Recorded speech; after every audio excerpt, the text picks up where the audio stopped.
ovoz bitta eshitingda. Ko'rasizlarmi? Spleni bosganda xuddi shunaqa g'ijillab yuradi-yu. Qo'limdagi spleni pedali bo'ladi-yu. Buni chiroyli qilib, agar iloji bo'lsa, ochib boru, yog'lab qo'ysalar ham boru, avtomobilda umuman g'ijillagan ovozi yo'qolib qoladi. Juda ko'pchilik splen bossam g'ijillagan ovoz chiqarib qoladi deydi-yu. Mashina o'zi mana shunaqa temir ishqalanib g'ijil ovoz chiqarib yurgan bo'ladi. Bitta eshitingda endi. Qarang. Ham spleni yumshoq bo'lib qoladi, ham g'ijillagan ovozi yo'qolib borib, tiniq bo'lib qolagan.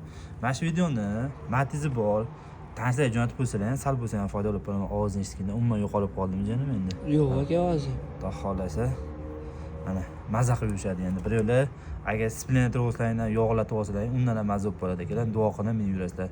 Ayniqsa spleni ko'pchilik akularimizga borib, oyog'ini charchatib yuboradi-yu. Ham u ham qo'ying, ham g'ijillab quloqimni ham yeb tashlaydi. Xuddi mana shunaqa ovozlar yo'qoladi. Jonon sog' bo'lsin, hadamizga tabassum ta'kidlasin. Avtoprofezi kanalini kuzatishda davom etinglar.